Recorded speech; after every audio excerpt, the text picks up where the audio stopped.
السلام علیکم reader and listeners, Urdu novels library میں آپ کا ڈھیر سارا ویلکم۔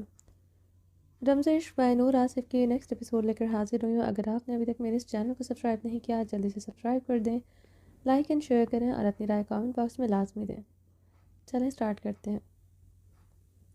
زران کمرے میں داخل ہوا۔ کمرے میں وہ کہیں نہیں تھی۔ زران اپنی شال کندھوں سے اتارتے بیڈ پر اچھالتے جلدی سے واش روم کی طرف بڑھا تھا۔ اس کی جذباتی بیوی نے یقیناً واش روم لاک نہیں کیا ہوگا۔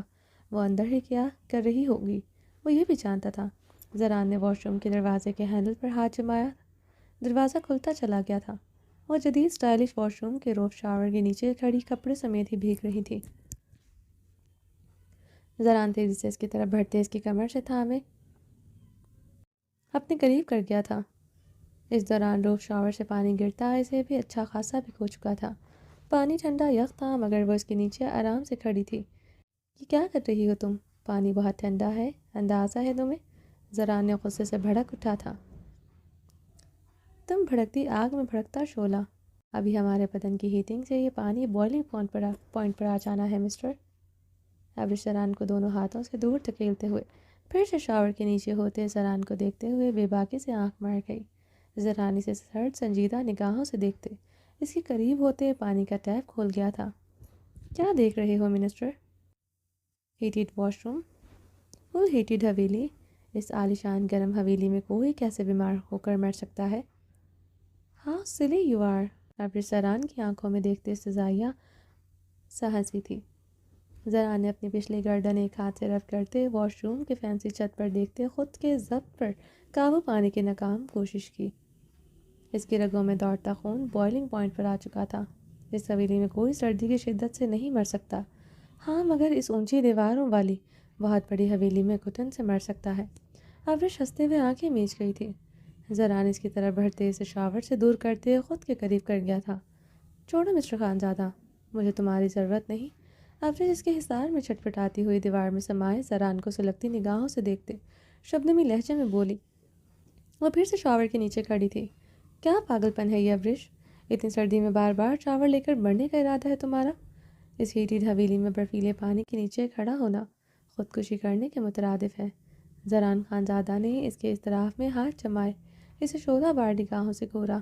مجھے کچھ نہیں ہو سکتا کیونکہ پیسے والوں کو کچھ نہیں ہوتا مسٹر خانزادہ، اور میں تو منسٹر کی بیوی ہوں اور میرے منسٹر کے پاس بہت پیسہ ہے، اتنا پیسہ کہ وہ 15 کروڑ کی حویلی، میری 15 کروڑ کی جولری میرے ایک بار کہنے پر خرید کر دیتا ہے، پھر پلٹ کر پوچھتا تک نہیں وہ جولری کہاں ہے، چاہے میں وہ جولری پھینک دوں یا کسی کو دے دوں، میرا مسٹر ایک بار نہیں پوچھے گا، ہے نا مسٹر خانزادہ؟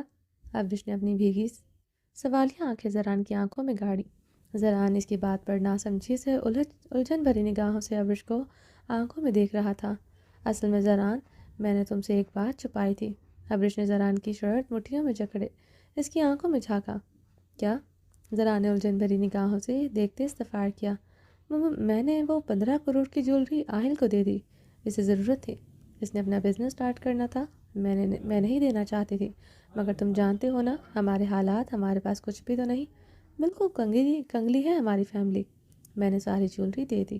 ابرش کی بات پر زران کے چہرے پر کئی رنگ آئے تھے۔ وہ اس سے پوچھے بغیر کیسے آہل کو وہ جولری دے سکتی تھی؟ اگر آہل کو رقم چاہیے تھی تو وہ اس سے بات کرتا، خود دیتا۔ اسے ابرش کی حرکات بالکل پسند نہیں آئی تھی۔ تمہیں برا لگا ہے زران؟ ابرش نے زران کے چہرے کی رنگت بدلتے دیکھ کے بھیگے لہجے میں زران کو دیکھتے استفسار کیا۔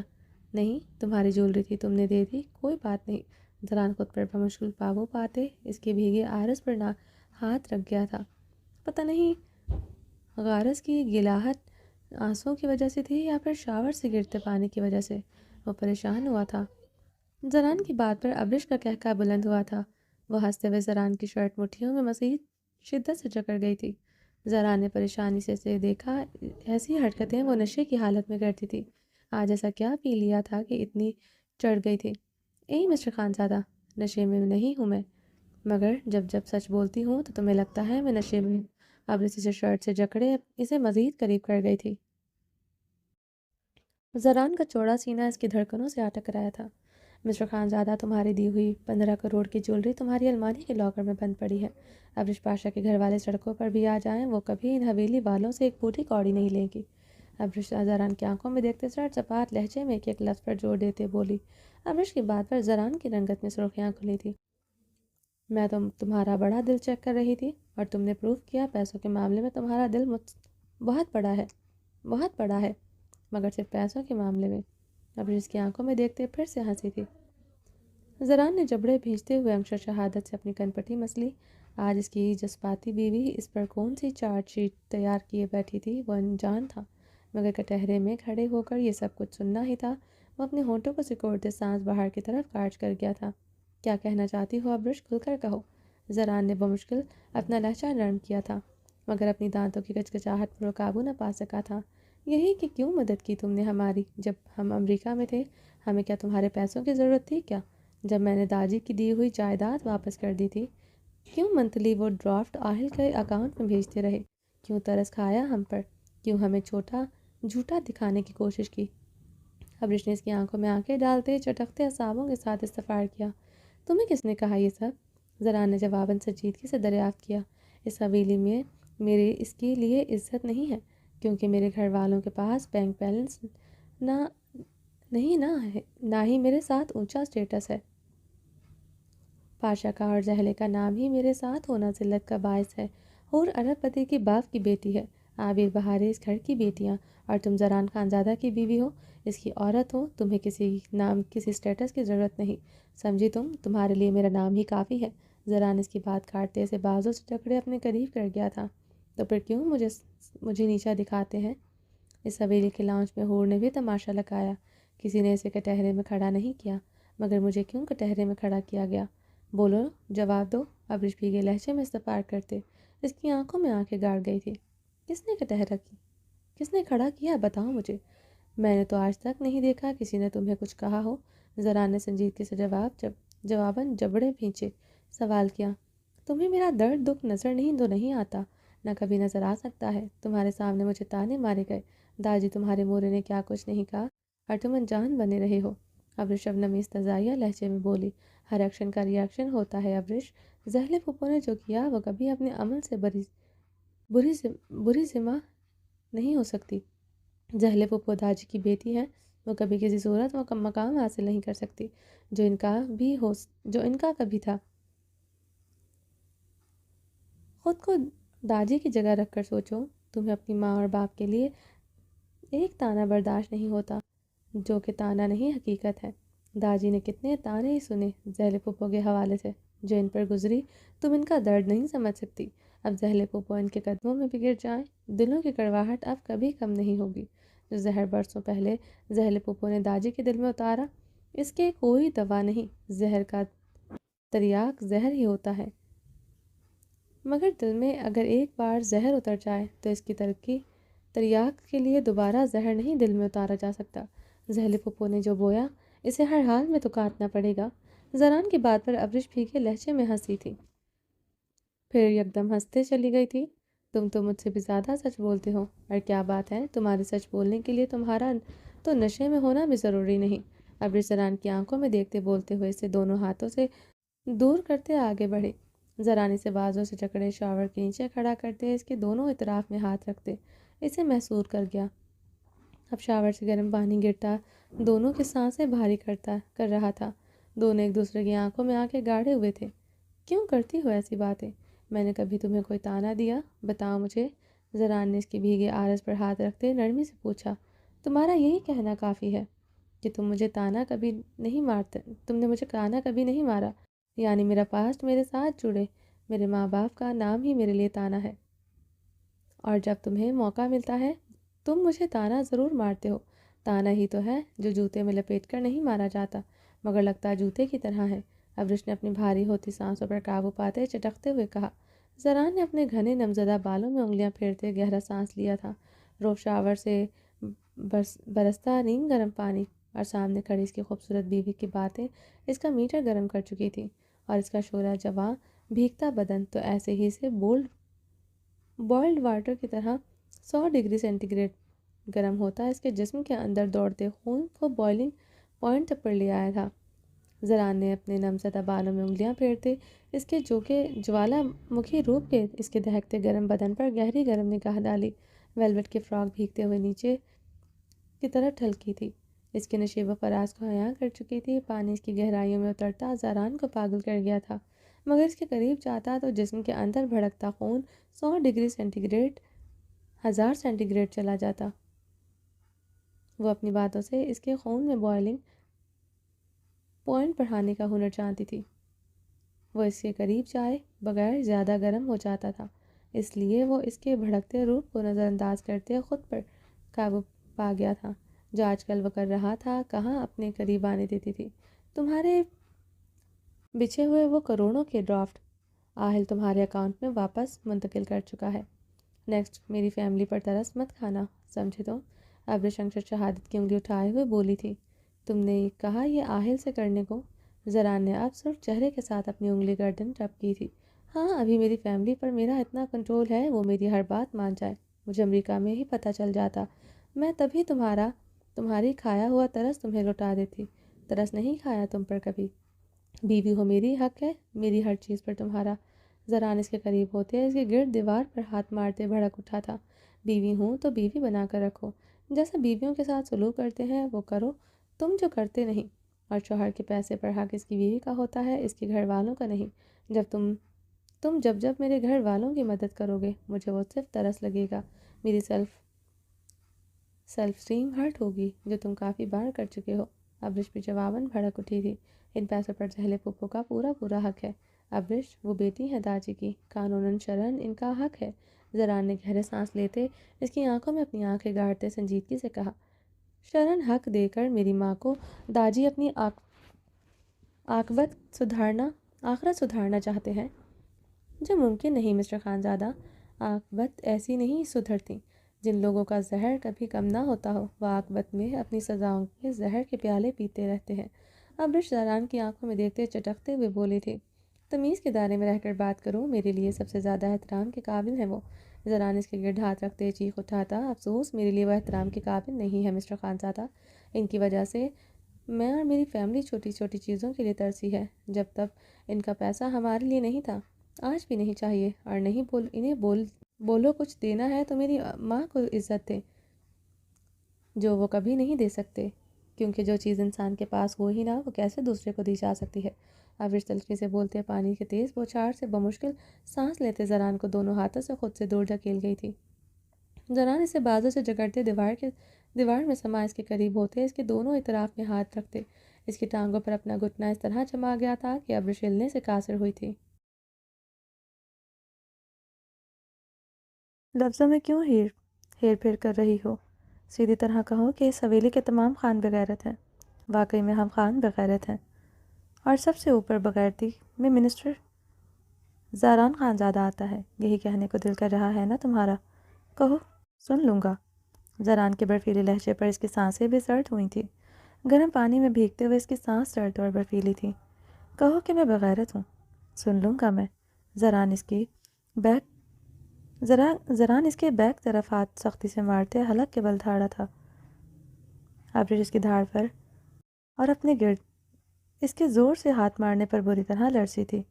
زران اس کے لرزنے پر سرنفی میں ہلاتے استزائیہ مسکراتے پیچھے ہوتے رخ پلٹے اپنے گیلے بالوں میں انگلیاں پھیرتے اپنے بھڑکتے دماغ کو ٹھنڈا کرنے لگا تھا۔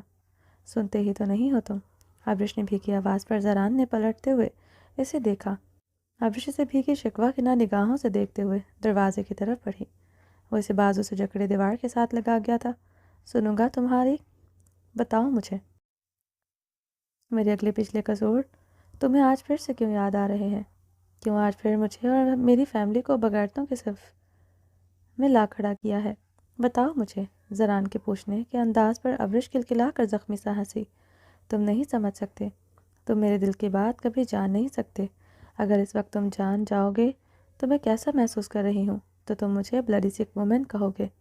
بہت ترس آ گیا تو مجھ پر تو مجھے حاسد تو ضرور کہو گے۔ ابرش مسکراتے ہوئے کہتی رو پڑی۔ زران نے پریشان ہوتے اپنے منہ پر ہاتھ پھیرا۔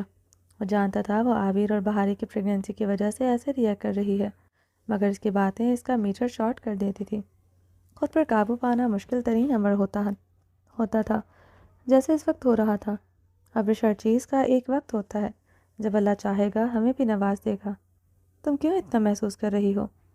زران نے اس کے قریب ہوتے اس کے نیٹ کا دوپٹہ بہت نرمی سے اس کے سر سے اتارتے اس کے بھیگے آرس ہتھیلیوں سے صاف کیے، جو پانی اور آنسوؤں کی وجہ سے نم تھے۔ تمہیں غلط لگ رہا ہے مسٹر خانزادہ۔ میں کیوں محسوس کروں گی؟ میں بلڈی سک وومن ضرور ہوں، مگر حاسد نہیں ہوں، سمجھے تم؟ ابرش اپنے آرس دونوں ہتھیلیوں سے رگڑتے ہوئے اس بار اپنی بھیگی آواز پر قابو پا گئی تھی۔ زران اسے دیکھتے بے بسی سے جبڑے بھینچ گیا۔ وہ اس کی بات پر چونکا تھا۔ ساری بہوئیں ایکسپیکٹ کر رہی تھی۔ اس کا کیا مطلب ہوا؟ حیران ہو رہے ہو نا؟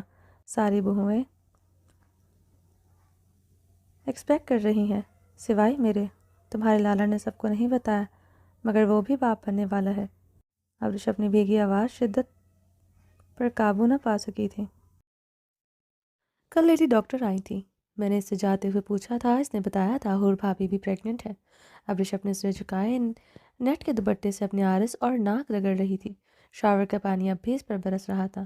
ابرش اس بات پر زران پیچھے اپنی ہلکی گھنی بیئرڈ انگلیوں سے سہلاتے ہوئے مسکرایا۔ لالا باپ بننے والے ہیں، زران بے یقینی سے خود سے بولتے چہکا تھا۔ زران کے چہرے پر خوشی دیکھتے ابرش کی آنکھوں میں بہتے گرم سیال میں اضافہ ہوا تھا۔ اسے کہیں زیادہ اسے اپنے گھر کی خوشیوں کی پرواہ تھی۔ ورہام کے باپ بننے والی بات پر بے حد خوش تھا۔ یہ اس کے چہرے سے آیا تھا۔ وہ اپنے گیلے بالوں میں ہاتھ پھیرتے مسلسل مسکرا رہا تھا۔ ابرش میں لالا کے لیے بہت خوش ہوں، بہت زیادہ خوش ہوں۔ لالا کو بیٹا ہو، میری کب سے یہ خواہش ہے۔ لالا کو بیٹی کی خواہش ہے۔ جب گل بھابھی لالا کی زندگی میں لالا نے ایک بار مجھ سے اپنی خواہش کا اظہار کیا تھا۔ گل بھابھی نے اپنا بچہ پیٹ میں مار دیا تھا۔ میں جانتا ہوں لالا اس وقت کتنی تکلیف سے گزرے ہوں گے۔ بچہ کھونے کا غم کیا ہوتا ہے یہ میں اچھی طرح جانتا ہوں۔ زران یکدم بولتے ہوئے خاموش ہوا تھا۔ اس کی بات پر ابرش کے چہرے پر جو تکلیف امڑی تھی وہ پریشان ہوا تھا۔ اس نے اسے زخمی نگاہوں سے دیکھتے اپنا گلا جکڑا۔ یقیناً وہ اس کے لبوں سے اپنے بچے کا کھونے کا غم برداشت نہیں کر پائی تھی، اور وہ یہ لمحہ بہت نازک تھا، اسے اس غم بانٹنا تھا۔ وہ اپنا غم ظاہر کر گیا۔ زاران نے خاموش ہوتے اپنے منہ پر ہاتھ پھیرتے ابرش کو دیکھا، جو گہرے سانس لیتی بھیگی نگاہوں سے اسے دیکھ رہی تھی۔ ابرش اپنا نیٹ کا دوپٹہ خود سے اتارتے واش روم کے فرش پر پھینکتی واش روم کا دروازہ کھولتے باہر نکل گئی تھی۔ ایک تو بیوی کے سامنے شوہر کو اپنا منہ بند رکھنا چاہیے، کیا پتا کس بات پر پھانسی کا فتویٰ سنا دیا جائے۔ زران جبڑے بھینچتے ہوئے غصے سے بڑبڑاتے ہوئے اپنی ہتھیلی پر دوسرے ہاتھ کا مکہ مار گیا تھا۔ زران جبڑے بھینچتے ہوئے واش روم سے نکلتا کمرے میں آیا۔ ابرش گیلے کپڑوں میں بیڈ پر اوندھے منہ لیٹی بری طرح رو رہی تھی۔ اس کا پورا وجود ہچکولے بھر رہا تھا۔ اف، شادی گلے کا پھندا ہے، وہ بھی اپنی پسندیدہ عورت سے کرنا تو زندگی کو عذاب بناتا ہے، جو تو بنا چکا ہے منسٹر زران۔ زران زیر لب بڑبڑاتے ہوئے گہرا سانس لیتے ابرش کی طرف بڑھا۔ اپنی گیلی شرٹ اتارتے اس نے زمین پر پھینکی تھی۔ اپنے بلیک سینڈو بھی اس نے اتار کر زمین بوس کی تھی۔ ابرش کو کندھے سے جکڑ سیدھا کرتے اس پر حاوی ہوتا، اس پر جھکتے اس کے لبوں پر اپنے لب رکھے، وہ اس کی سانسیں شدت سے گھونٹ کیا تھا۔ ابرش اس کی بے رحم شدت پر مچل اٹھی تھی۔ زاران کو دونوں ہاتھوں سے دور کرنا چاہا، وہ اس کے ہاتھوں کی انگلیاں اپنے ہاتھوں سے انگلیوں میں جکڑ گیا تھا۔ اس کی دونوں ٹانگوں پر وہ اپنی ایک ٹانگ جماتے اس کی پینک ہوتی ٹانگوں کو جکڑ گیا تھا۔ اس کا پہاڑ جیسا وزن ہی اس کی نازک بیوی کے لیے کافی تھا۔ زاران کے وزن سے ہی ابرش کی سانسیں جیسے بند ہوئی تھی۔ زران اس کے لبوں کو اپنے لبوں سے جکڑے اس کی سانسوں کو شدت سے پی رہا تھا۔ واش روم میں اس کا بھڑکتا گیلا بدن اس کے اندر اس کی طلب کی شرارے دہکا چکا تھا۔ وہ اس کی پسندیدہ عورت تھی، مگر سب سے بڑھ کر وہ اسے اپنا عادی بہت شدت سے بنا چکی تھی۔ کہاں رات رات بھر سے دور ہوتی تھی، اب تو وہ اس کی محبت سے زیادہ اس کی عادت کا مارا تھا۔ محبت سے جان لیوا عادت ہوتی ہے، وہ یہ کچھ دنوں سے وہ جان چکا تھا، اور عادت بھی اس عورت کی پڑ جائے جو جان سے زیادہ بڑھ کر ہو تو انسان تو کسی نشے کا جیسے ایڈکٹ ہو جاتا ہے، اور وہ اپنی خوبصورت بیوی کا ایڈکٹ ہو چکا تھا۔ زران نے اس کے لبوں کو آزاد کرتے اپنی بے ترتیب سانسوں کو درست کرتے ابرش کی آنکھوں میں دیکھا، جو خود اپنی بے ترتیب سانسوں کو درست کرتے صرف چہرے کے ساتھ زران کی آنکھوں میں دیکھ رہے تھے۔ اگر ابرش پاشا کا ایک سویگ الگ ہے، نو ابرش پاشا نہیں، ابرش خانزادہ، اونلی ابرش زران خانزادہ۔ زران نے ابرش کے انداز میں سر دائیں بائیں ہلاتے بولتے ہوئے اپنی مسکراہٹ دبائے اس کی گلابی بھیگی آنکھوں میں دیکھا تھا۔ اگر ابرش خانزادہ کا سویگ الگ ہے تو مسٹر خانزادہ کا بھی سویگ الگ ہے۔ پہلے سب کے بچوں کا ماموں چاچا تایا بنوں گا، پھر ان سب کو اپنے بچوں کا ماموں چاچا تایا بناؤں گا، اور ایسے بھی مجھے اپنی خوبصورت بیوی کے ساتھ اس بیڈ اور کمرے کی در و دیوار کو ہلا کر رکھنا ہے۔ جتنا منتظم مزاج بنتا ہوں اتنا ہی سیدھا سا بنتا ہوں۔ تبدیلیاں مجھے پسند نہیں ہیں، مجھے تو اپنی شدتوں کا قہر ڈھا کر تمہاری جان عذاب کرنی ہے۔ یہ الگ بات ہے تمہاری جان عذاب میں نہیں ڈالنی، الٹا میری ڈال دیتی ہو۔ میری بے شرم بیوی تھکتی ہی نہیں ہو، الٹا اپنے خان کو تھکا دیتی ہو۔ زران گمبھیر آواز میں بولتے اس کی گردن پر جھکے وہاں سے شدت سے دانت کاٹ گیا تھا۔ زران پیچھے ہٹو، مجھے تمہارے بچوں کی ماں نہیں بننا۔ ابرش خود کو اس کے حصار سے آزاد کرتے دبی آواز میں چیخی۔ زران نے اس کی گردن سے چہرہ نکالتے سرخ آنکھوں سے اس کی طرف دیکھا۔ ابرش اس کی آنکھوں کی سرخی دیکھتے ہوئے وہ چہرہ موڑ گئی تھی۔ تمہیں اپنے بچوں کی ماں ابھی بنانے بھی نہیں والا، ابھی تو مجھے اپنی بیوی کے ساتھ اپنی بے سکون زندگی مزید بے سکون کرنی ہے۔ زران اس کا چہرہ دبوچے اسے اپنی طرف کر گیا تھا۔ جانتی ہوں میں تمہارے لیے بے سکون ہی ہوں، تو پھر کیوں آتے ہو میرے قریب؟ ابرش بھڑ بھڑ چلتے ہوئے بولی۔ کیونکہ میری بد سکونی میں ہی میرا سکون ہے، میری خوبصورت پلس بے شرم بے وقوف بیوی۔ زران اس کی کمر میں ہاتھ ڈالتے اسے اوپر کرتے اس کی فراک کی زپ نیچے کھسکا گیا تھا۔ زران، ابرش اس کے حصار میں بری طرح پھڑ پڑائی تھی۔ زران نے اس کی فراک اس کی آستینوں سے نکالتے زمین پر اچھالی۔ زران چھوڑو مجھے، ابرش اس کے حصار میں مچلتے ہوئے چیخی۔ وہ اس کی بلیک سٹرپ پر میں انگلیاں پھنساتے کھینچتے ہوئے اسے اپنے قریب کر گیا تھا۔ ایک ہاتھ وہ اس کی کمر پر ڈالے ہوئے تھا۔ ابرش گہرے سانس لیتے بھیگی نگاہوں سے اس کی طرف دیکھ رہی تھی۔ دونوں کی دھڑکنیں ایک دوسرے کے سینے میں بج رہی تھی۔ تمہیں اس وقت میری ضرورت ہے میری خوبصورت بیوی۔ ان جادوئی لمحات میں ہی تم اپنے اندر کا غم بھول سکتی ہو، چاہے تھوڑی دیر کے لیے صحیح، مگر تم یقیناً اپنے مسٹر کی پناہوں میں سب بھول جاؤ گی۔ چھوڑ دو ساری باتیں، گلے شکوے، خود کو میرے حوالے کر دو، ہر غم کا مداوا میری قربت بن جائے گی۔ زاران بھاری آواز میں بولتے ہوئے اس کے نشیب و فراز پر موجود آخری کمزور پردہ بھی آزاد کر گیا تھا۔ نہیں ہے تمہاری قربت میرے غم کا مداوا مسٹر خانزادہ۔ ابرش کے بھیگے لب بری طرح پھڑ پڑائے تھے۔ مگر میرے لیے ہر غم کا مداوا تمہاری قربت ہے، اور میں کچھ ہی دیر میں تمہیں جنت دکھا دوں گا میری بے شرم بیوی۔ زران بھاری مخمور آواز میں بولتے اس کے بدن پر موجود آخری پردہ بھی آزاد کرتے اسے تکیے پر پٹک گیا تھا۔ خود بھی ابرش کی حالت میں آتے اس پر جھکے اپنے ہاتھوں سے اس کے بدن پر پوری شدت سے حق جتاتے۔ اس کی سانسوں میں اتنی بری طرح ہلچل مچا گیا تھا کہ ابرش کی سانس تھوکنے کی مانند چلنا شروع ہو چکی تھی۔ ابرش سر تکیے پر پٹکتے ہوئے اپنے کپکپاتے ہاتھوں سے اسے دور کرتے کمزور سی مزاحمت کر گئی تھی۔ زران نے اس کی سانسوں کے تیز ہونے اور اس کی آنکھوں کا گلابی پن بڑھتے ہوئے شدت اختیار کرنے پر زران نے اسے معنی خیزی سے آنکھ ماری۔ مجھے تمہاری ضرورت نہیں، تمہاری قربت میرے غم کا مداوا نہیں۔ ابرش نے تکیے پر سر پٹکتے ہوئے اپنی گردن کو جکڑے گہرے سانس لیے تھے۔ وہ کمزور پڑ رہی تھی جو وہ نہیں چاہتی تھی۔ زران مسکراتے ہوئے اس کے ڈھیلے پڑتے وجود کو اور اس کی آنکھوں میں اپنی طرف دیکھتے اس کے اور اپنے درمیان ہر دوری ختم کرتے اس کے بدن کا خود کو حصہ بنا گیا تھا۔ دور ہٹو مجھ سے، مجھے تمہاری ضرورت نہیں، ابرش کمزور سی آواز میں بولتے شدت سے روتی تھی۔ زران اس کے لبوں پر جھکتے اس کی آخری کمزور مزاحمت کو بھی خون کیا تھا۔ کمرے کے در و دیوار لرزتے ہوئے دونوں کی سانسوں کو بھاری کر چکے تھے۔ تھوڑی دیر بعد ابرش کی کمزور مزاحمت پر وہ اپنی شدتوں کی بے رحمی میں اضافہ کر دیتا تھا تو ابرش کی کمزور سی مزاحمت بھی دم توڑ دیتی تھی۔ وہ اس کا غم اپنی قربت سے دور کرتے اپنی تشنگی تھکاوٹ اس کے اندر انڈیلتے اسے دور ہوا تھا۔ پرسکون ہوتے خود پر کمبل لپیٹتے آنکھیں موندتے اسی لمحے وہ نیند کی گہرائیوں میں چلا گیا تھا۔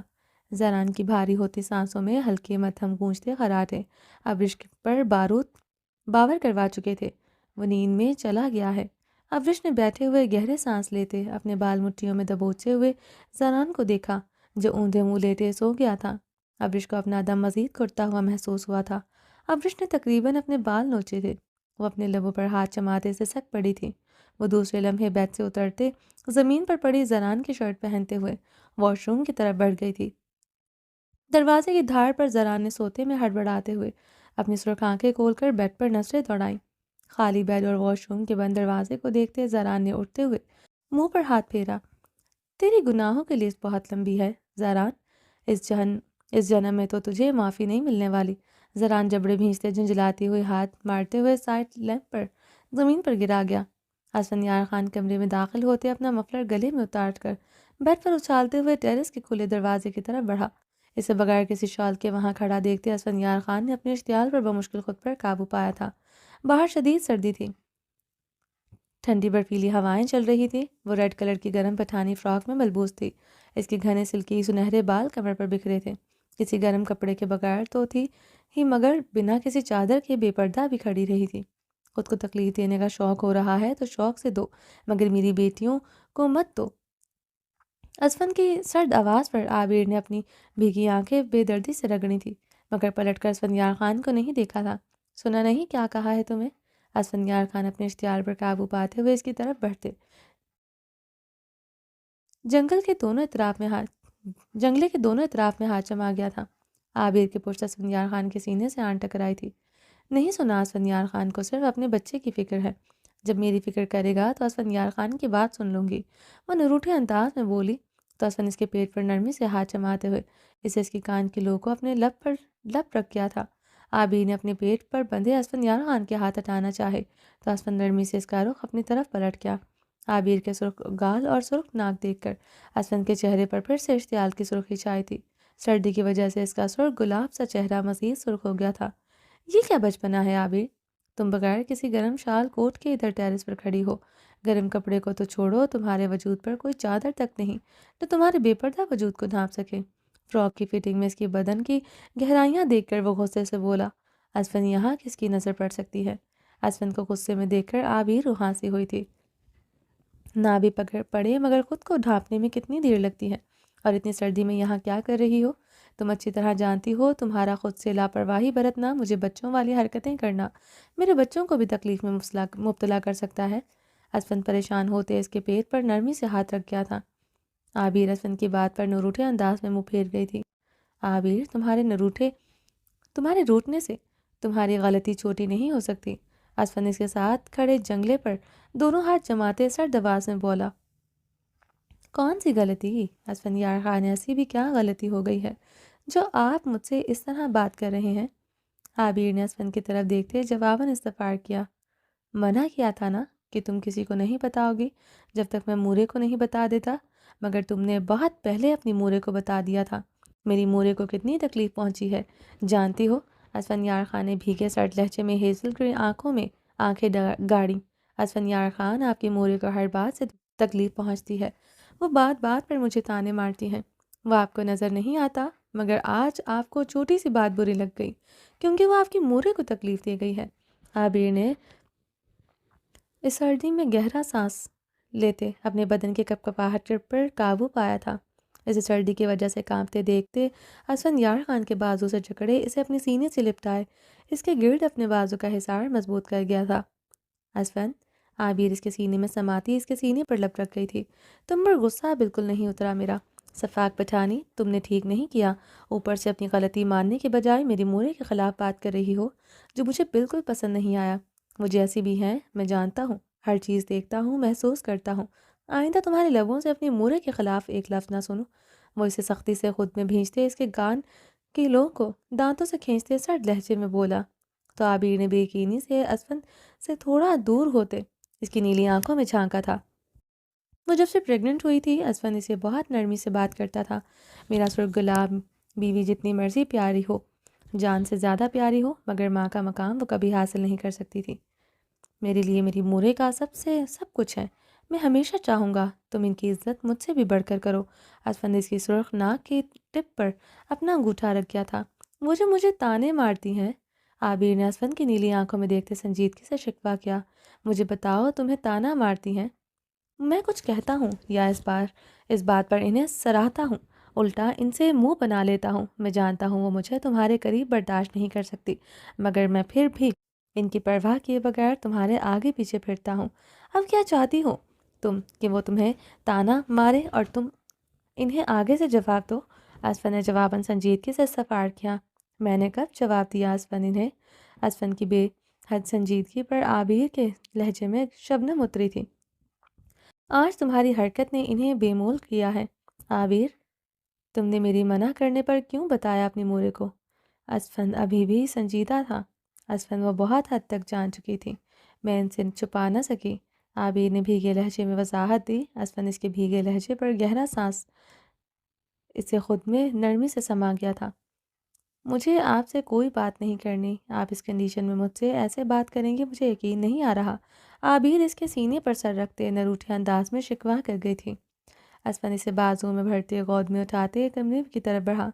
ٹیرس کا دروازہ اپنی پاؤں کی ٹھوکر سے بند کرتے وہ بیڈ کی جانب پر تھے، اسے نرمی سے بیڈ پر لٹاتے اس پر جھکا۔ عابر نے اسفند کی شرٹ مٹھیوں میں جکڑے اس کی نیلی آنکھوں میں جھانکا۔ کر سکتا ہوں تم سے اس سے بھی سخت لہجے پر بات کر سکتا ہوں، جس طرح تم سیڑھیاں چڑھ کر آئی ہو، جس طرح یہاں بغیر کسی گرم کپڑے کے خود کو تکلیف دے رہی تھی۔ میرا جی کر رہا ہے اس بات پر تمہیں سخت سزا دوں۔ تمہیں ہمارے بچے کا خود سے زیادہ خیال کرنا چاہیے، اور تم میری محبت کا ناجائز فائدہ اٹھا کر اس طرح کی حرکت کر رہی ہو۔ اسفند نے اس کی آنکھوں میں جھانکتے سرد لہجے میں اسے ڈپٹا تھا۔ اسفند مجھ سے آپ کی ناراضگی اور بے اتنائی برداشت نہیں ہوتی۔ آپ کو یہ بچہ بہت عزیز ہے، اس لیے آپ یہ خفگی کا اظہار کر رہی تھی تاکہ آپ اپنے بچے کو لے کر پریشان ہوتے کمرے میں آج چلے آئیں۔ مجھے لگا آپ اپنی مورے کی وجہ سے آج میرے پاس نہیں آئیں گے، مجھے پہلے کی طرح اگنور کر دیں گے۔ آپ کو خود سے پاس بلانے کا یہ ہتھیار تھا۔ اسفند یار کہہ کر لگاتے ہوئے خود تکیے پر ہوتے اسے اوپر کر گیا تھا۔ میرا سرخ گلاب، مجھے اپنی بیٹیاں ہی نہیں ان کی موریں زیادہ پیاری ہیں۔ میرا سیاہ سفاق گلاب میں میری جان بستی ہے۔ تم ہو تو میری بیٹیاں ہیں، میری سفاق پٹھانی۔ وہ اسے اپنے پیٹ پر بٹھاتے اس کے فراق کی زپ نیچے کی طرف کھسکا گیا تھا۔ اسفند، عابر اس کے سینے سے لپٹے سرخ گلاب ہوئی تھی۔ کیا ہوا میرا گلاب؟ اسفند اس کے فراک کے اندر ہاتھ ڈالتے اس کے بڑھنا کمر پر ہاتھ پھیرتے ہوئے گمبھیر آواز میں بولا۔ اسفند، یہ رات نہیں ہے، یہ صبح ہے۔ عابر اسفند کی آنکھوں میں جھانکتے مسکراتے ہوئے نظریں چکا گئی تھی۔ یہ شرما رہی ہو یا مجھے ہنٹ دے رہی ہو کہ تمہارا بھی موڈ ہو رہا ہے؟ اسفند نے مسکراہٹ دبائے ذومعنی انداز میں پوچھا تو عابر کی رنگت میں سرخیاں کھلی تھیں۔ آپ بہت برے ہیں اسفند، آپ۔ عابر نروٹھے انداز میں اس کے اوپر سے اٹھی تھی، وہ اسے کمر سے جکڑے اپنے قریب کر گیا تھا۔ موڈ ہو رہا ہو تو بتا دو میرا نروٹھا گلاب، تاکہ میں صبح صبح اپنے بنے موڈ کو مزید اگریسو بناؤں۔ اسفند عابر کی آنکھوں میں دیکھتے شرارتی انداز میں بولا، نہیں ہو رہا، بالکل بھی نہیں ہو رہا، اس لیے قریب مت آئیے گا۔ عابر بھر جلتی بولی تھی، میرا تو ہو رہا، خود ہی چیک کر لو۔ اسفند نے اسے خود کے ساتھ لپٹاتے بے باکی سے آنکھ ماری۔ عابر کی رنگت اب خجالت اور شرم سے سرخ ہوئی تھی۔ اسفند، عابر نے غصے سے جھکتے ہوئے اسفند کی گردن میں دانت کاڑے۔ اسفند خود کے ساتھ مزید لپٹاتے اس کے فراک کے اندر ہاتھ ڈالتے بہت بے باکی سے اسے چھو گیا تھا۔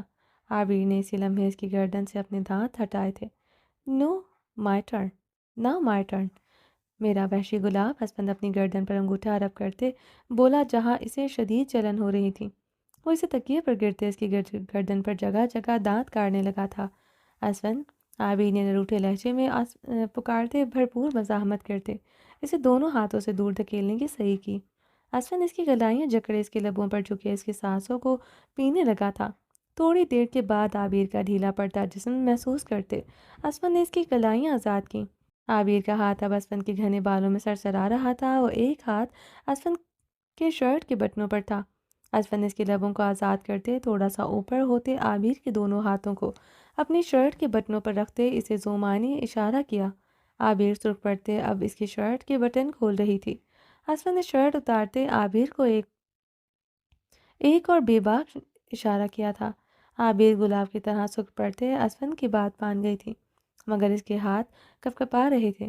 اسفند مسکراتے ہوئے گہری گرم نگاہوں سے اپنی بیوی کی فرمانبرداری کو دیکھ رہا تھا۔ اسفند خود پر اور اس پر کمبل اوڑھتے عابر کو اپنے سینے میں بھینچتے ہوئے اس کے جسم سے بھی ہر پردہ آزاد کرتے اپنی منمانیاں کرنے لگا تھا۔ عابر اس کے سینے سے لپٹے اس کے کشادہ سینے پر اپنے لب رکھ گئی تھی۔ کمرے میں نرم گرم سانسوں کا رقص جاری تھا۔ زرمش نے اپنی سیاہ گرم شال خود پر اچھی طرح لپیٹے ہوئے بیڈ سے اٹھتے کمرے میں لگی وال کلاک کی طرف نظریں دوڑائیں جہاں شام کے 4 بج رہے تھے۔ وہ دبے قدموں سے آہستگی سے کمرے کے دروازے کی طرف بڑھی۔ کچھ دن اور گزار لو میرے پاس، پھر خود تمہیں تمہارے باپ حاکم خان کے پاس چھوڑ کر آؤں گا۔ اس ذلیل حاکم خان اور حیدر خان کا چہرہ بھی تو دیکھنا ہے۔ یقین کرو دونوں کے ذلیل چہروں پر ضلالت دیکھنے کا ارمان برسوں سے آریان خانزادہ کو ہے۔ آریان خانزادہ کے لفظ ہتھوڑے کی مانند اس کی سماعتوں پر برس رہے تھے۔ وہ کیا کہہ رہا تھا، کیوں کہہ رہا تھا، وہ سمجھ نہیں پا رہی تھی۔ دل و دماغ صدمے کی کیفیت سے مفلوج تھا اور بدن نکاہت زدہ تھا۔ اتنا جان اور سمجھ پائی تھی کہ وہ صرف آریان خانزادہ اس سے نفرت کی انتہا کرتا ہے۔ اس کی سبز آنکھوں میں اس کے لیے نفرت کا ایک جہاں آباد تھا۔ زرمش خان نے اپنے گال پر ہاتھ رکھا جہاں ابھی بھی چنچناہٹ سی اٹھی تھی محسوس ہو رہی تھی۔ گال پر ابھری سی لکیریں انگلیوں کو چھوتی اسے باور کروا رہی تھی۔ وہ اپنی انگلیوں کی گہری چاپ پر اس پر چھوڑ چکا تھا جو مٹنے کا نام نہیں لے رہی تھی۔ زرمش کو نہ تو صرف اپنے گال پر بلکہ اپنے وجود سے بھی اس کے بدن کی مہکتی اٹھتی محسوس ہو رہی تھی۔ کوئی مرد آج تک اس کے اتنا قریب نہ آیا تھا، یہاں تک کہ ساحر خان بھی نہیں آیا تھا۔ ساحر خان نے کبھی اپنے بدن کی خوشبو تک تو دور سے اپنی دھڑکنوں تک بھی رسائی نہ دی تھی۔ ساحر، وہ زیر لب ساحر کا نام پکارتے اپنی گردن پر ہاتھ رکھ کر اسے اپنی سانسیں بند ہوتی محسوس ہو رہی تھی۔ وہ جب میں تمہیں تمہاری حویلی لے کر جاؤں گا، وہ تو تمہیں دیکھتے ہی خودکشی کر لے گا، خود کو شوٹ کر ڈالے گا۔ آخر جوان خوبصورت بہن اتنے دن اور راتیں باہر دو مردوں کے ساتھ گزار کر آئی ہے، یا ہو سکتا ہے حیدر خان نے بھی ابھی تک خودکشی کر لی ہو۔ ایسا نہیں ہو سکتا، میں نے کوئی گناہ نہیں کیا۔ لالا کو مجھ پر یقین ہونا چاہیے، مجھے کسی مرد نے نہیں چھوا۔ زرمش اپنی گردن سے ہاتھ ہٹاتے اپنے بال مٹھیوں میں جکڑے ہذیانی چیخی تھی۔ اس کا پورا بدن خوف اور نکاہت سے لرز رہا تھا۔ چیخنا مت، ورنہ تمہیں اپنے خونخوار جانوروں کے آگے ڈال دوں گا۔ بہت دنوں سے بھوکے ہیں وہ، پلک جھپکتے تمہیں چیر پھاڑ دیں گے۔ زرمش اپنی چیخیں گلے میں گھونٹتے اپنے لبوں پر ہاتھ جما گئی تھی۔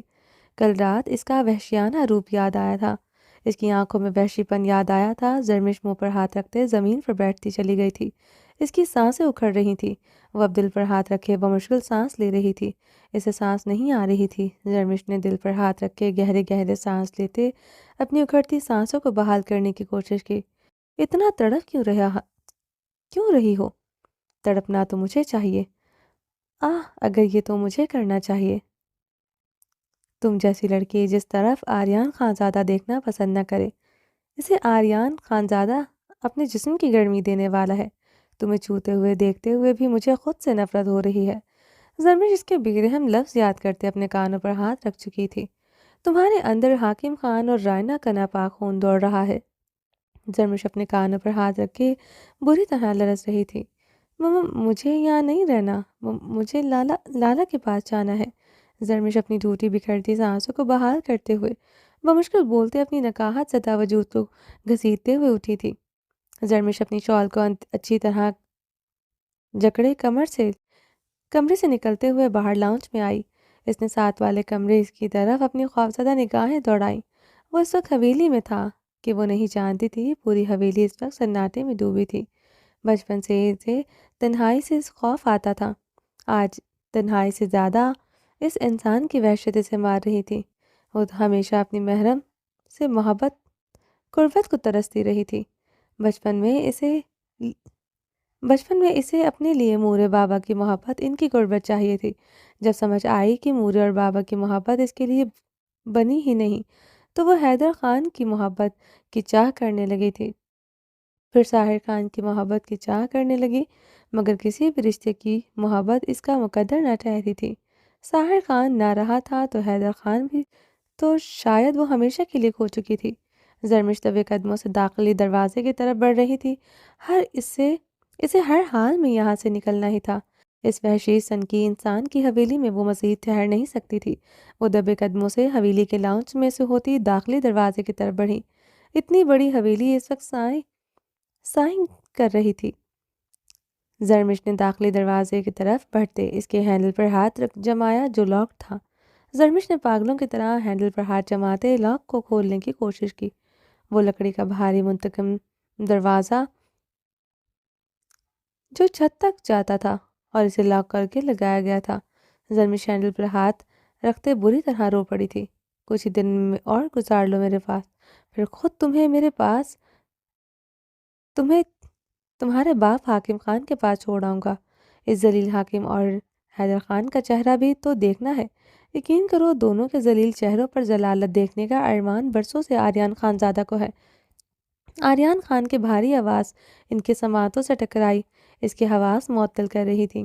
وہ کیا چاہتا تھا، اس کی حاکم خان اور رائنا سے کیا دشمنی تھی، وہ نہیں جانتی تھی، مگر اتنا جانتی تھی کہ وہ شاید اسے اتنی آسانی سے یہاں سے جانے نہیں دے گا۔ وہ اس پر ترس کھا کر تو یہاں نہیں رکھے ہوئے تھا، وہ تو ایک وحشی درندہ تھا، اسے کیا پرواہ وہ جیے یا مرے۔ زرمش نے اپنے گال پر ہاتھ رکھتے ہوئے اپنے پیٹ پر ہاتھ رکھا تھا، جو پھر سے بھوک کی وجہ سے دہائیاں دے رہا تھا۔ لالا، ساحر خان اور حیدر اور ساحر خان کو پکارتے حویلی کی بڑی سی چھت کی طرف نظریں جمائے چیخ چیخ کر رو دی تھی۔ وہ وحشی درندہ حویلی میں نہ ہو، وہ ڈرتے ہوئے ایک بار پھر سے اپنے لبوں پر ہاتھ جما گئی تھی، آنکھیں خوف سے پھٹنے کی حد تک کھل گئی تھیں۔ اگر اس نے اس کے لبوں سے ساحر کا نام سن لیا، وہ یقیناً اسے جان سے مار ڈالے گا، وہ مجھے اپنے خوخار جانوروں کے آگے پھینک دے گا۔ وہ زیری لب بڑبڑاتے ہوئے اپنے لبوں پر ہاتھ جماتے ہوئے دروازے کے ساتھ ٹیک لگاتے ہوئے زمین پر بیٹھتی چلی گئی۔ آریان خانزادہ اس کی زندگی کا نائٹ میئر بن چکا تھا۔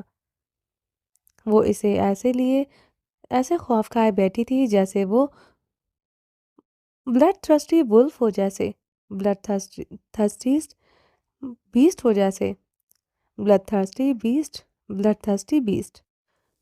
وہ اسے زیر لب کپکپاتے بولتے اسے یہ نام دے کر اپنے منہ میں ہاتھ جما چکی تھی۔ میں اسکیریسٹ اینیمل ہوں، آریان خانزادہ اسکیریسٹ اینیمل ہے۔ وہ اس کی گراہٹ یاد کرتے خوف سے گھٹنوں میں سر دے گئی تھی۔ وہ کافی دیر تک گھٹنوں میں سر دیے آریان خانزادہ کے خوف سے لرزتی رہی تھی۔ زرمش نے گھٹنوں سے سر اٹھائے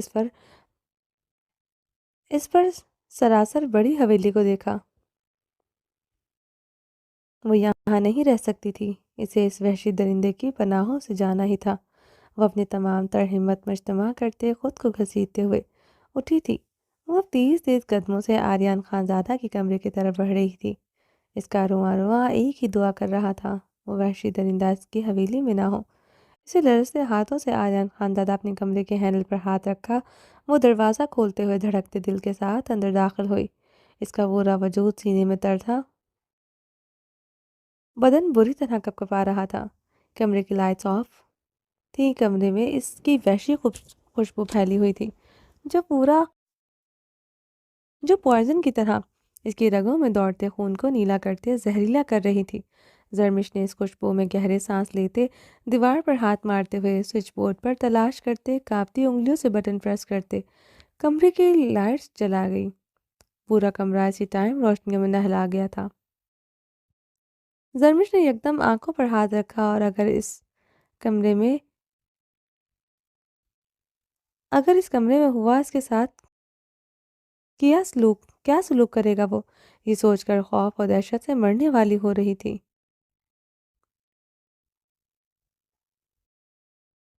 وہ آنکھوں پر ہاتھ رکھے ہوئے کپکپاتے بدن کے ساتھ کافی دیر تک کھڑی رہی تھی، پورا بدن ہچکولوں کی نظر تھا۔ وہ آنکھوں پر ہاتھ رکھے تھر تھر کانپ رہی تھی۔ یکدم اسے اپنے پاؤں سے ہوتے کچھ پنڈلیوں پر رینگتا ہوا محسوس ہوا۔ زرمش کی خوف سی سانسیں رکی تھی۔ زرمش نے آنکھوں سے اپنے کپکپاتے ہاتھ ہٹاتے اپنے فراک کو پکڑنے میں گھٹنوں سے توڑا اوپر کیا۔ خوف سے اس کی دھڑکنیں ساکت ہوئی تھیں، آنکھوں کی پتلیاں خوف سے سکڑی تھی۔ سیاہ کلر کا بچھو اس کی پنڈلیوں سے لپٹا اور اس کی جانب بڑھ رہا تھا۔ زرمش خوف سے چیختے ہوئے بری طرح سے اچھل رہی، وہ حلق کے بل آنکھیں میچے ہنسیانے چیخ رہی تھی۔ کمرہ اس کی چیخوں سے لرز رہا تھا، اس کی خوفناک چیخیں کمرے کو تھر تھر کرا رہی تھی۔ زرمش نے ایک ہاتھ کھولتے ہوئے اپنی پنڈلی سے دیکھا، وہ بچوں کی طرح پنڈلی پر اب نہیں تھا، مگر وہ چیخیں ابھی بھی مار رہی تھی۔ زرمش خوف سے چیختے ہوئے بری طرح اچھلی، وہ حلق کے بل آنکھیں میچے ہنسیانے چیخ رہی تھی۔ کمرہ اس کی چیخوں سے لرز رہا تھا، اس کی خوفناک چیخیں کمرے کو تھر تھرا رہی تھی۔ زرمش نے آنکھیں کھولتے ہوئے اپنی پنڈلی دیکھی، وہ بچھو اس کی پنڈلی پر اب نہیں تھا، مگر وہ چیخیں ابھی بھی مار رہی تھی۔ زرمش نے روتے ہوئے اپنے کپڑے جھاڑتے اپنی شال اتار کر دور پھینکی۔ اب وہ پاگلوں کی طرح اپنے بدن کے ہر حصے کو ہاتھوں سے چھوتے خود کو چیک کر رہی تھی۔ اسے لگ رہا تھا ابھی بھی اس کے بدن پر وہ بچھو رینگ رہا ہے۔ وہ چاروں طرف خوف سے دیکھتے دیوار میں سمائے تھر تھر کانپ رہی تھی۔ وہ بچھو اب سامنے دیوار پر رینگ رہا تھا۔ وہ دیوار پر چڑھتے کمرے میں رکھے ہوئے ایک اونچے سے ٹیبل پر شیشے کے باکس میں چلا گیا۔ اس جار میں مٹی بھی تھی، وہ چھوٹے چھوٹے پتھر بھی تھے۔ زرمش اپنی چیخیں لبوں میں دبائے تھر تھر کانپتی اس بچوں کو دیکھ رہی تھی۔ ایسے ہی بچوں کا ٹیٹو اس وحشی درندے کے بازو پر بھی تھا۔ وہ خوف سے آنکھیں پھیلائے شیشے کے باکس سے نظر آتے بچوں کو دیکھ رہی تھی۔ اس وحشی انسان نے بچھو پیٹ بنا رکھا تھا۔ وہ بے یقین تھی، وہ سچ میں اسکیریسٹ اینیمل تھا۔ زرمش کے دل نے اس انسان کے لیے خوف مزید بڑھ گیا تھا۔ زرمش گہرے سانس لیتے اپنے عارض پر بہتے آنسو بے دردی سے صاف کرتے، بیڈ کے سائڈ ٹیبلز کی طرف بڑھتے، ڈرار کھولتے داخلی دروازے کی چابیاں تلاش کرنے لگی۔ وہ کانپتے ہاتھوں سے دراز کی تلاشی لے رہی تھی، نگاہیں بار بار پلٹ کر اس بچوں کی طرف جا رہی تھی۔ ہر تھوڑی دیر بعد اس کا جسم بری طرح سے خوف سے چھنچناتا۔ وہ تو اپنی ہچکی اپنے لبوں میں دباتے اپنے ڈر پر قابو پانے کی ناکام صحیح کرتی۔ اپنے بدن پر اس بچوں کا رینگنا ابھی بھی محسوس کر رہا تھا۔ زرمش نے روتے ہوئے سائڈ ٹیبل کے دراز کی اچھی طرح تلاشی دی، مگر وہاں چابیاں نہیں تھی۔ وہ زمین پر بیٹھتے ایک بار پھر سے بے بسی سے رو دی تھی۔ اب تو اسے ہر حال میں یہاں سے جانا ہی تھا۔ موت گوارا تھی، مگر اس وحشی انسان کے ساتھ ایک چھت تلے رہنا گوارا تھا۔ اسے اس کی پناہوں سے جانا ہی تھا۔ زمین پر بیٹھے وہ ایک بار پھر سے خوف سے اچھلی کھڑی ہوئی تھی۔ وہ بچوں پھر سے میری پنڈلی پر رینگتا محسوس ہوا۔ زرمش نے کانپتے ہوئے اس جار کی طرف دیکھا۔ بچوں اس جار میں ہی موجود تھا۔ وہ گہرا سانس لیتے اپنی کپکپاہٹ قابو پاتے بیڈ کی دوسری سائڈ ٹیبل پر طرف بڑھی تھی۔ اس نے جھکتے ہوئے وہ ڈرار کھول کر اس کی تلاشی لی، مگر چابیاں وہاں بھی نہیں تھی۔ وہ اپنے بال مٹھیوں میں نوچتے ہوئے ہنسیانی رو پڑی۔ وہ گہرے سانس لیتے اس شیشے کے باکس کو دیکھتے وہ کمرے کے ڈریسنگ روم کی طرف تیزی سے بڑھی۔ ڈریسنگ روم میں داخل ہوتے اس کی آنکھیں تحیر سے پھیلی تھی۔ اسے لگا تھا وہ کسی جدید فینسی مال میں آ گئی ہو۔ ڈریسنگ روم کمرے سے کہیں زیادہ بڑا اور شاندار تھا۔ ہر طرف ٹرانسپیرنٹ گلاس الماریاں بنی تھی جس میں اس کی سوٹ کوٹ ہر چیز ترتیب وار سجی تھی۔ اس کے ڈھیروں جوتے سب کی الگ الگ جگہ بنی تھی۔ ڈریسنگ روم خوبصورت لائٹس میں جگمگا رہا تھا۔ الماریوں کے اندر بھی لائٹس چل رہی تھی۔ چھت پر لگے فینسی جھومر کا عکس سفید جگمگاتے ماربل کے فلور پر پڑ رہا تھا۔ ایک طرف بہت خوبصورت فینسی گول مرر لگا تھا جو کہ بہت بڑا تھا، جس کے گرد جدید لائٹ نصب تھی۔ اس کے آگے مختلف ڈراز پر مشتمل ڈریسنگ ٹیبل نصب کی گئی تھی۔ کمرے کے وسط میں خوبصورت سی ٹیبل، صوفے اور کرسیاں رکھی گئی تھیں۔ زرمش احتیاط سے اس مرر کے آگے رکھی گئی اس جدید ٹیبل کی طرف بڑھی جو بہت زیادہ دراز پر مشتمل تھی۔ زرمش نے کانپتے ہوئے وہ ڈرارز کھولتے جس میں بہت بے ترتیب اور اس کی برانڈڈ گھڑیاں بہت ترتیب سے اس کی برانڈڈ گھڑیاں، اس کی شرٹس، اس کی اسٹنٹ کی اس کی چیز بریسلیٹ تھے۔ یہ کلیکشن بھی بہت بڑی تعداد میں تھی۔ زرمش نے حیران ہوئی تھی کہ کسی مرد کے پاس اتنی تعداد میں یہ سب کچھ بھی ہو سکتا ہے۔ وہ حیران تھی، وہاں اس کی چیزوں کے علاوہ کچھ نہیں تھا۔ زرمش نے روتے ہوئے بے بسی سے مرر میں دیکھا، اپنے چہرے کو دیکھ کر وہ رو پڑی تھی۔ اس کے گال پر اس انسان کی انگلیوں کی چھاپ اتنی گہری ہو گئی تھی، اسے اندازہ نہ تھا۔ اس کی انگلیوں کا تو اس کے گال پر ٹیٹو بنا تھا۔ جبڑے اس کے اطراف میں ابھی بھی انگلیوں کا نشان تھا۔ آنکھیں متورم سوجی ہوئی تھی۔ اس کے چہرے پر اس کے عکس کا شائبہ تک نہ رہا تھا۔ آنکھوں تک میں اس انسان کا خوف پانیوں کی مانند چہرہ دکھائی دے رہا تھا۔ وہ تو زرمش خانزادہ رہی ہی نہ تھی، وہ تو غم کی بے بسی کی تفسیر بنی کھڑی تھی۔ اس کے چہرے کی خوبصورتی نقوش پر آرین خانزادہ نے دی ہوئی گہری بے رحم سوغاتیں تھیں۔ وہ اپنے آنسو اپنی ہتھیلی سے بے دردی سے صاف کرتے ہوئے کمرے کے گلاس مرر ڈور کی طرف بڑھی۔ گلاس ڈور پر ہاتھ رکھنے کی دیر تھی، وہ خود بخود کھل چکا تھا۔ زرمش مزید حیران ہوئی تھی۔ یہ کمرہ پہلے سے بھی زیادہ بڑا تھا۔ یہاں پر مختلف الماریاں بنی تھی۔ یہاں بھی اس انسان کی ہر چیز ترتیب سے سجی تھی۔ وہ سمجھ گئی تھی وہ صرف اسکیریسٹ اینیمل نہیں بلکہ ایک سیلف obsessed پرسن بھی تھا۔ زرمش نے آگے بڑھتے مختلف ڈرارز کھولتے ہوئے چابیاں تلاش کی۔ یہاں بھی اس کی چیزیں ترتیب سے سجی تھی۔ زرمش نے چیختے ہوئے اس کی امپورٹنٹ گھڑیاں پکڑتے زمین پر ماری۔ وہ چیختے ہوئے اس کی قیمتی چیزیں میرر فلور پر پھینکتی جا رہی تھی۔ زرمش نے آگے بڑھتے کبرٹ کھولتے اس کی 3 پیس سوٹس، مختلف برانڈڈ کپڑے نکالتے نفرت سے زمین پر پھینکے تھے۔ وہ ہسیانی چیختی اس کی مختلف چیزیں نکالتے زمین پر پھینکتی جا رہی تھی۔ وہ کچھ لمحوں میں آریان خانزادہ کے ڈریسنگ روم کا حشر بگاڑ چکی تھی۔ زرمش نے روتے ہوئے اپنے بال مٹھیوں میں جکڑے وہ اپنے بال مٹھیوں میں جکڑے چیخی جا رہی تھی۔ اس طرح بے دردی سے چیختے اس کا گلا بیٹھ چکا تھا۔ وہ گردن کو دونوں ہاتھوں سے جکڑے کبرٹ کے ساتھ ٹیک لگائے سسک پڑی تھی۔ دوسرے لمحے وہ ڈریسنگ روم سے تیزی سے نکلتے کمرے میں آئی تھی۔ وہ تیزی سے کمرے سے نکلتے ہوئے کچن کی طرف تیزی سے بڑھی۔ اسے ہر حال میں اس انسان کی پناہوں سے جانا تھا۔ کچن کا حال وہ بھی بگاڑ چکی تھی۔ مختلف کیبنٹس کھولتے مختلف شیشوں کے جارز میں زمین پر پھینک کر توڑ چکی تھی۔ زرمش نے چیختے ہوئے کچن کو دیکھا، جہاں ڈرائی فروٹس، بسکٹ، چاکلیٹ زمین پر کانچ کے ساتھ بکھری پڑی تھی۔ زرمش نے یہ سب دیکھتے رو پڑی تھی، پیٹ پر ہاتھ رکھے اپنے اندر اٹھتی بھوک کی ہوس کو مٹانے کی ناکام سعی کی۔ دوسرے لمحے وہ خود پر بے حسی کا لبادہ اوڑھ کر کچن سے نکل آئی۔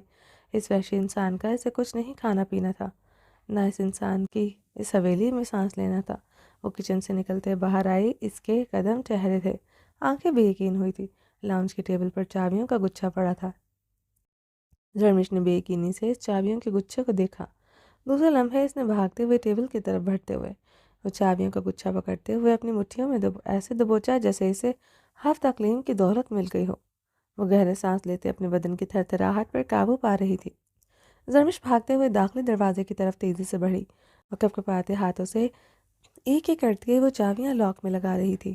دل برق رفتاری سے دھڑک رہا تھا، سانس تھوکنے کی معنی چل رہا تھا، ہاتھوں کی کپکپاہٹ بڑھتی جا رہی تھی۔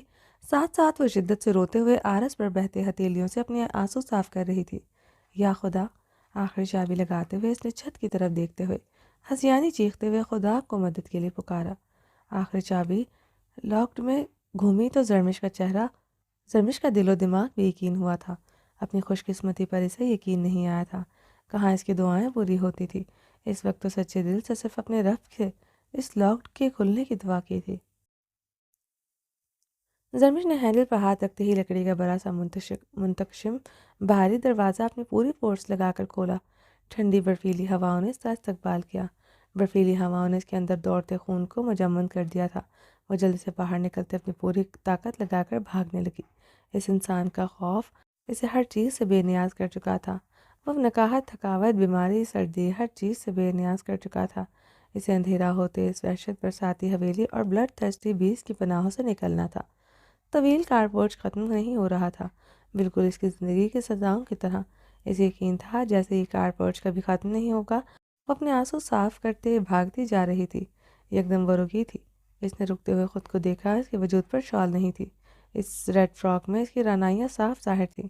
پتہ نہیں کس کا فراک تھا، مگر اس کے جسم پر بہت فٹنگ میں تھا۔ اس کے کندھے پر اس کے کندر نشیبہ فراز تلکتے ہوئے اپنی جوبن پر 4 چاند لگائے ہوئے تھے۔ اس کی لہروں میں جیسے کمر بھی بہت واضح ہو رہی تھی۔ اگلا پچھلا گلا بھی کافی گہرا تھا۔ زرمش خود کو دیکھتے اذیت سے آنکھیں میچ گئی۔ خانزادی تھی، بھلا کب کسی کے سامنے آیا ہوئی تھی۔ وہ باہر نکلتے ہوئے پوری چادر میں لپیٹ کر خود کو نکلتی تھی۔ صرف اپنا چہرہ کور نہیں کرتی تھی، مگر چادر سے اپنے بال اور اپنے جسم کو ضرور ڈھانپتی تھی۔ زرمش نے روتے ہوئے سامنے نظر آتے اس بلند سرسبز پہاڑ کو دیکھا، جہاں کچھ ہی دیر میں نارنجی سرد ٹھٹھرتی شام اترنے والی تھی۔ وہ پلٹتے ہوئے ایک بار پھر سے برق رفتاری سے بھاگنے لگی۔ اب کی بار اس کے قدموں کا رخ داخلی دروازے کی طرف تھا۔ روتے ہوئے بھاگتے ہوئے داخلی دروازے کی طرف ہانپتے ہوئے بھاگتی جا رہی تھی۔ وہ واپس اس وحشت برساتی حویلی میں جا رہی تھی۔ اب اس وحشی درندے کے خوف سے بھی زیادہ اپنے بے پردہ ہونے کا خوف اس کے پور میں شدت سے سمایا تھا۔ وہ عزت کا خوف سارے ڈر خوف سے بڑھ کر تھا۔ داخلی دروازے کی طرف آتے اس نے رک کر گہرے سانس لیتے اپنے چکراتے سر کو تھاما۔ وہ جلدی سے اندر داخل ہوتے اب اس وحشی درندے کے کمرے کی طرف بھاگنے لگی۔ اس کے کمرے کا دروازہ کھولتے وہ اندر داخل ہوئی۔ زمین پر پڑی اپنی شال اٹھاتے ہوئے وہ خود کے وجود پر اچھی طرح لپیٹ گئی۔ دوسرے پل وہ چیختے ہوئے شال خود سے اتارتی دور اچھال گئی تھی۔ اسے اپنے وجود پر پھر سے کچھ رینگتا ہوا محسوس ہوا۔ زرمش نے چیختے ہوئے کمرے میں شیشے باکس کو دیکھا، وہ بچھو اس کے اندر موجود تھا۔ زرمش یکدم دل پر ہاتھ رکھتے ہنستی چلی گئی تھی۔ وہ ایک بار پھر سے اس بچھو کو دیکھتے رو پڑی تھی۔ اس نے اپنے بال مٹھیوں میں دبوچے گہرے سانس لیے۔ وہ اگر اس انسان کے ساتھ مزید رہی، اسے یقین تھا وہ پاگل ہو جائے گی، اور وہ ہو رہی تھی۔ اس انسان کا خوف اسے پاگل کر رہا تھا۔ زرمش اپنی شال زمین سے اٹھاتے اچھی طرح خود پر اوڑھے ہوئے تیزی سے کمرے سے نکل آئی تھی۔ لاؤنج میں آتے اس کے قدم رکے تھے۔ اس کی نظر کچن کو دیکھتے پیٹ پر ہاتھ رکھا وہ سرنفی میں ہلاتے تلخی سے ہنسی تھی۔ دوسرے لمحے برق رفتاری سے بھاگتے ہوئے لاؤنج سے نکلتے کار پوش بھی آئی۔ وہ برق رفتاری سے بنا رکے بھاگتے ہوئے گیٹ تک پہنچی۔ اس کا بدن بری طرح ہانپ رہا تھا۔ آخر وہ طویل کار پوش طے کر آئی تھی۔ اس نے اپنے کپکپاتے ہاتھوں سے پوری کوشش کرتے ہوئے اپنی پوری قوت لگاتے سلائڈنگ گیٹ کو کھولنے کی کوشش کی، مگر وہ بری طرح ہانپ رہی تھی۔ وہ ایک انچ بھی گیٹ کو کھسکا نہیں سکی تھی۔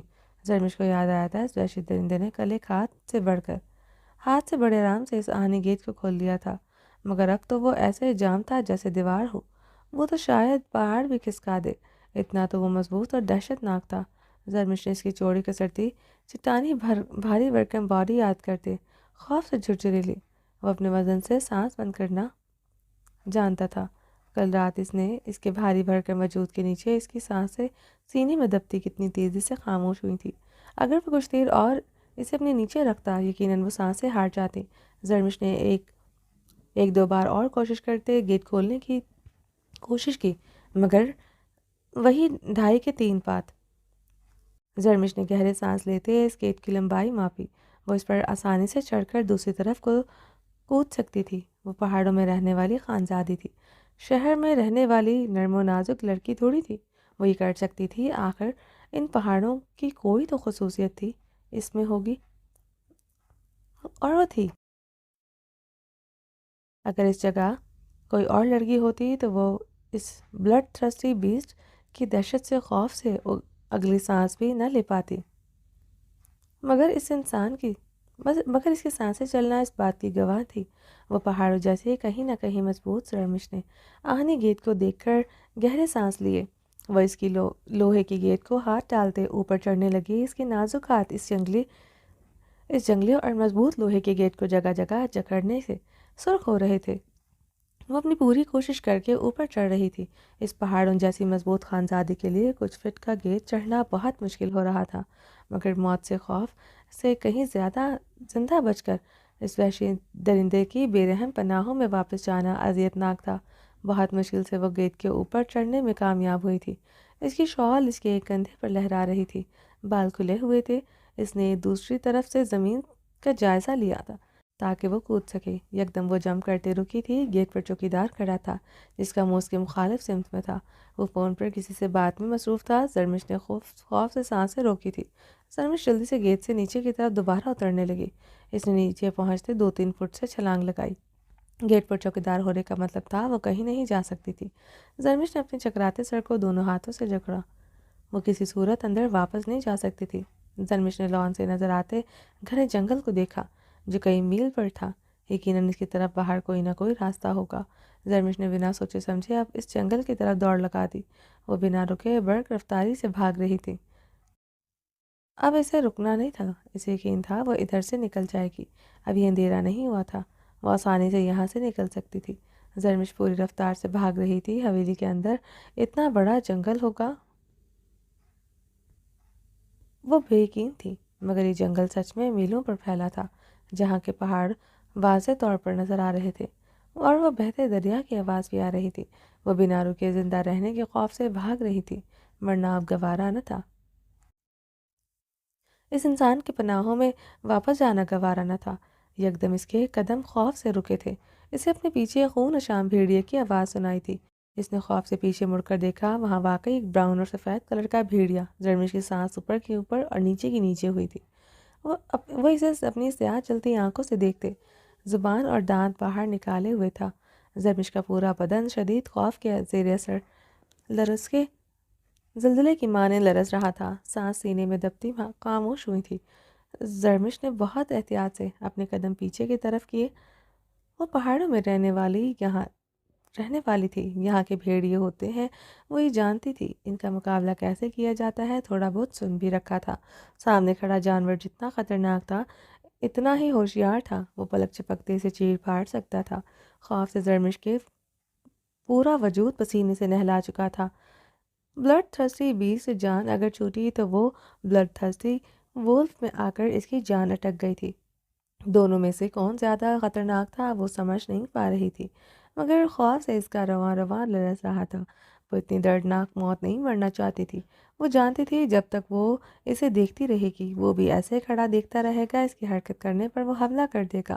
خوف سے زرمش کی ٹانگیں بہت بری طرح کانپ رہی تھی۔ وہ مزید نہیں ٹھہر سکتی تھی، بہت جلد اس کے قدم اس کے جسم کا ساتھ چھوڑ دیتے، وہ بھیڑے کے سامنے ڈھیر ہو کر اس کا آسان شکار بن جاتی۔ وہ اتنی نازک موت، دردناک موت نہیں مر سکتی تھی۔ زرمش نے اگلے لمحے پوری قوت سے بھاگنا شروع کر دیا۔ بھیڑیا بھی اس لمحے پیچھے بھاگا تھا۔ زرمش کی شال اتر کر زمین بوس ہو چکی تھی، ایک شوز بھی اس کے پیروں سے نکل چکا تھا۔ وہ پیچھے دیکھے بغیر برق رفتاری سے بھاگ رہی تھی۔ وہ سمجھ چکی تھی کچھ ہی لمحوں میں اس کا جسم یہ بھیڑیا چیر پھاڑ دے گا۔ یا خدا، زرمش نے چیختے ہوئے پھر ایک بار اپنے رب کو پکارا تھا، مگر اب اس کی آواز نہیں نکلی تھی۔ وہ آسمان کی طرف اب دیکھتے بھاگ رہی تھی۔ ایک دم پھر سے پتھر سے اس کا پاؤں ٹکرایا، وہ لڑکھڑاتے ہوئے منہ کے بل گری۔ اس نے سیدھا ہوتے اپنے سامنے دیکھا کہ اس کے ساتھ تقریباً 13-14 فٹ کے فاصلے پر کھڑا تھا۔ زرمش پیچھے کو کھسکتے ہوئے اپنے پاس پڑا ایک چھوٹا سا پتھر اٹھائے اس بھیڑیے کو دے مارا تھا۔ وہ پتھر اس بھیڑیے کی آنکھ پر جا لگا۔ وہ پوری قوت سے زرمش کو دیکھتے گرا اٹھا تھا۔ دوسرے لمحے بھیڑیا مخالف سمت بھاگا۔ زرمش گہرے سانس لیتے زمین سے اٹھی تھی، اگلے لمحے وہ اٹھ کر بھاگی تھی۔ اپنے پیچھے اس بھیڑیے کی خوفناک آواز سنائی تھی۔ زرمش نے پیچھے مڑ کر دیکھا، اس کے پتھر مارنے سے ڈر گیا تھا۔ زرمش کے بھاگنے پر وہ پھر سے اس کے پیچھے بھاگنے لگا تھا۔ زرمش تیزی سے بھاگ رہی تھی، اس کے دوسرے پاؤں سے بھی اب شوز نکل چکا تھا۔ وہ جنگل کی اونچی نیچی پتھریلی زمین پر بھاگ رہی تھی۔ اس کے پیروں پر کانٹے چبھ تھے، اب خون رسنے لگا تھا۔ اسے کسی چیز کی پرواہ نہیں تھی، اسے اس بھیڑیے کی خوراک نہیں بننا تھا۔ پتہ نہیں اس میں یہ طاقت کیسے آ گئی تھی، مگر وہ اس خوفناک بھیڑیے سے خود کو بچاتے پوری رفتار سے بھاگ رہی تھی۔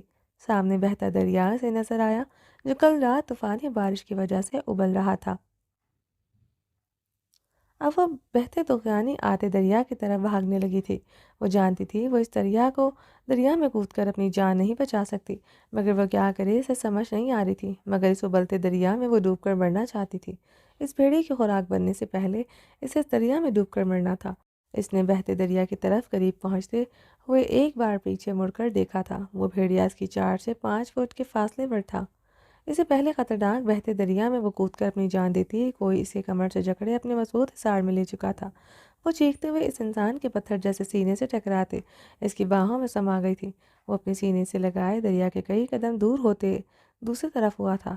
زرمش نے خوف سے مضبوط باہوں میں سماتے اس کی شرٹ مٹھیوں میں جکڑتے اس انسان کو دیکھا۔ زرمش کی آنکھیں خوف سے مزید پھیلی تھیں۔ آریان خان، اس کے لب خوف سے پھڑپڑائے تھے۔ اس خطرناک بھیڑیے نے اسی لمحے ان دونوں پر چھلانگ لگا دی تھی۔ آریان خانزادہ زرمش کو کمر سے جکڑے اسے اپنے سینے میں سمائے کئی قدم پیچھے ہوا۔ وہ زرمش کو اس بھیڑیے سے بچانے کی کوشش کرتے ہوئے پیچھے ہوا تھا۔ وہ دونوں پیچھے بنے ڈھلوان کے لڑکتے ہوئے نیچے گرے۔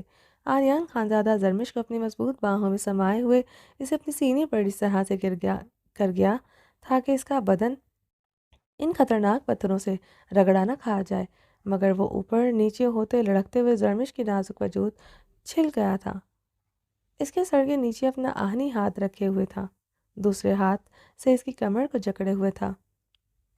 چلیں جی، باقی کا نیکسٹ ایپیسوڈ میں کنٹینیو کریں گے۔ امید ہے آپ کو یہ ایپیسوڈ پسند آئی ہوگی۔ چینل کو سبسکرائب نہیں کیا جلدی سے سبسکرائب کر دیں، لائک اینڈ شیئر کریں اور اپنی رائے کامنٹ باکس میں لازمی دیں۔ اپنا ڈھیر سارا خیال رکھیے گا، دعاؤں میں یاد رکھیے گا۔ اللہ حافظ۔